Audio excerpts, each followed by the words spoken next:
blood, battles, and baptism do not really make one great. It's this willingness to sacrifice that makes you truly great.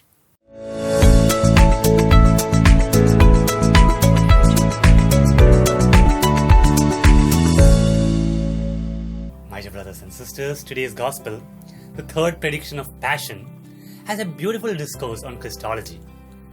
It captures the essence of Christ's mission in the very last verse. Son of Man did not come to be served, but to serve and to give his life as a ransom for many. Service and sacrifice have always been the essence of Christ's life. The messianic mission of service and sacrifice has its roots in the Old Testament. The Song of the Suffering Servant, found in Isaiah chapters 49 to 53, has remarkable similarity with today's reading. There's a Greek word doulos, meaning lowly servant, used in chapter 49 of Isaiah, is seen at Mark 10:45. Isaiah chapter 50 describes the tortures the suffering servant bears, while verse 34 of today's reading prophesies the suffering and death of Jesus. In Isaiah 53, we read about the servant who was wounded for our transgressions, crushed for our iniquities, and healed us by his bruises. Just like the servant who suffers not for himself, but to redeem the sons of Jacob.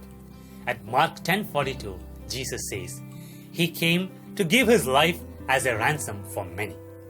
What is clear from these narratives is the dual purpose of the Messiah, to serve and to sacrifice. Well, after this discourse on sufferings and sacrifice, we read about one request of James and John. Now their request was a place at the right and left of Jesus. Despite their acceptance to partake in the cup and the baptism of Christ, Christ adds one more condition: to be worthy of a seat at his side, you have to be a servant of all. Whoever wishes to be great among you will be your servant. Mark 10:43.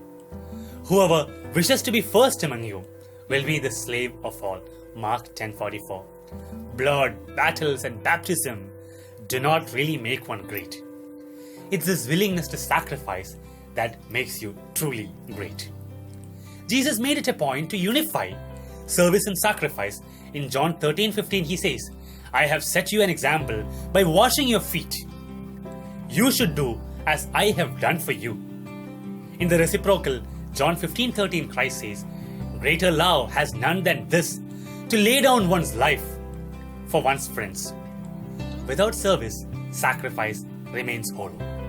In the absence of sacrifice, service is superfluous. If great saints like James and John, that too despite their willingness to sacrifice, could not make the cut, then who can sit at Christ's right side? The one person who comes to mind is Blessed Virgin Mary. She was the zenith of service and the epitome of sacrifice. As we prayerfully wait for the feast of visitation tomorrow, let us meditate and see why Mary deserves to sit at the right side of Jesus in his kingdom. Let us wait prayerfully for the feast of visitation.